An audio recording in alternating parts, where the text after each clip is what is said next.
Ladies and gents, my next guest, I'm super excited to have her. You might know her from Netflix, Quarter Life Crisis, or the Self Helpless podcast. Please get really excited and noisy for Taylor Tomlinson. Thank you so much for joining, Taylor. It's really an honor and a privilege to have you.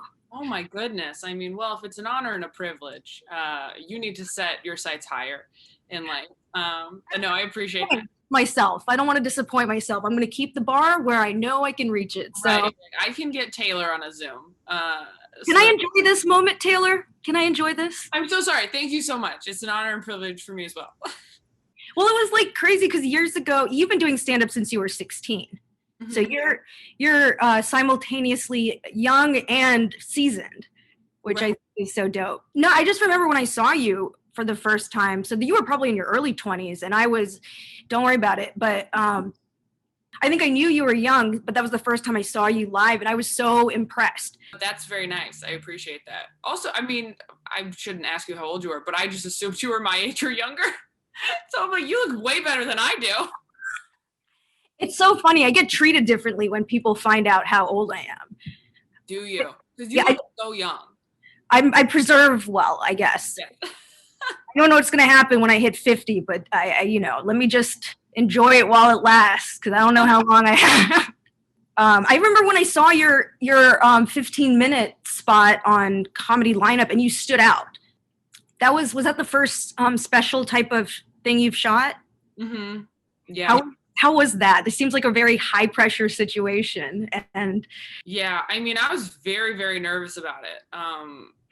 Besides late night sets, that was the first big thing I'd done. And obviously Netflix is Netflix. So it was very nerve wracking. I think you posted a story or a post on IG. It was something you kept it together. And then it was sort of you got to release after the shoot. Right. Yeah. I was run so ragged at that point. I was on the road so hard. After I did that 15 minutes, I didn't even have a break. I think I went home for 2 days and then I went to a Funny Bone that weekend. I was definitely in the process of learning that you need to take breaks and prioritize sleep and take care of yourself. Because I was really in it at that point. I mean, I think it's so amazing that you were able to handle a level of success and fame at this point in your life, because I know I wouldn't I didn't get into therapy till I was maybe older than you, even though I'm 18. Every time you talk about being older, I can't focus. It's very distracting. Where you're until I was past your age, I'm you fucking vampire. I don't. Dude, when I DM'd you, the message before, I don't know if you saw it, was I posted a pic. This was a couple years ago. I posted a picture and you're you are so pretty. And I was but I get I think I have a hard time receiving compliments sometimes. Right. So, but you're pretty. You should receive them. You're pretty too. Can you receive it? Receive it. Let's both. And actually me saying that was a way for me to deflect off of myself. I recognize that. Thank you, therapy. I know. I've been in therapy for 8 years. Oh, wow. Yeah. I went in high school and then I took a break and then I finally went back a couple years ago. And now I'm well, I guess I just have to do this forever. Which you think you can go in and out of it. And then you get out of it and 6 months later you're oh, I still suck? Okay. I can put a name on it. It's your emotional quotient, your EQ. You have a, mm-hmm. And I can appreciate that because our society, I think, doesn't really have a high EQ. I was raised in a household full of doctors. High IQs do not know how to identify an emotion, can identify cancer or whatever, not an emotion. Right. You have cancer. I can't tell if you're sad. And also, what's funny is I actually identify as an introvert as well. When I'm performing, I love performing, or when I feel social, I like connecting with people, but I need a ridiculous amount of alone time. It's so hard to explain to people who don't feel this way of just it's not about you at all. I want to see you. I just don't I don't have the gas in my tank to get to you. You know, I'm empty, and this pandemic has really been, it's been almost like an elimination diet for interaction. Yes. Where you're like, oh, okay, I now we're down to 0. So now I really want to start adding things back in, and you're like, ooh, that doesn't agree with me, that type of interaction, or like, this is how much of this type of interaction I can take, and just figuring out how many calories of interaction you have.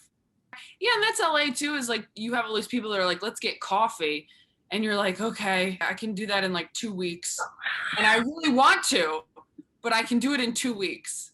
That's when I have a minute. And then you get to 2 weeks away and you've agreed to 8 coffees. Like, all right, where do I put all these coffees? And depending on who it is, I'm like, okay, we give you 45 minutes. We give you an hour and a half. We give you 20. Like, it's just. Well, I just want to thank you so much for giving me some of that time, because I know, as a fellow introvert, like, this is, interaction's a lot. So I can really appreciate that, you're here and freaking using up those, what is it called, energy calories, social calories. I'm just here to find out how old you are, for once and for all. Like, that's why I'm here. I just want to know your age, and you can DM it to me afterward, but just don't send it to like casting or something. No, I mean, look, does casting even care? They just care what you look like. They don't care how actually old you are, do they? Yeah. If they know, it's crazy. It sort of does something to them where they're just like, they can't unsee it. I mean, and you could probably play high school, which is wild. I'll tell you this much, Zoom has a very flattering filter that it uses for everyone. It's my preferred thing to film stuff on. So I think that's, I have to give it some credit. Right. You're very humble. You're very humble. I've also seen you on Instagram. Okay. Like, it's, seen you in various filters. You're doing great. Oh my God. Thank you. You as well. I'm not deflecting. You're in, like, your social media presence is, you put out so much content, and these days content is king. And by king, I don't mean that in a gender restrictive way.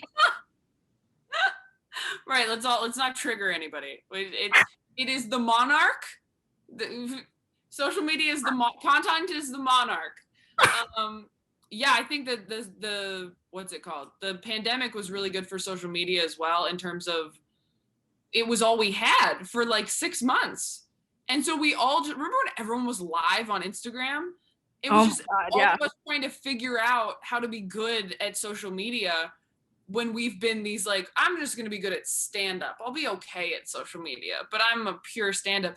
And then you have nothing else to do, and you're like, oh shit, I should have really been working on this. Yeah.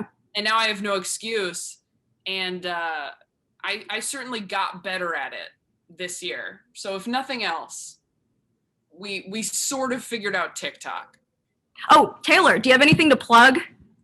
Yeah, I mean, just follow me on social media, I guess, at Taylor Tomlinson on everything but TikTok. TikTok is Taylor Tomlinson Comedy, and that's where you can really see me shine. And by shine, I mean fail. Taylor Tomlinson, everyone.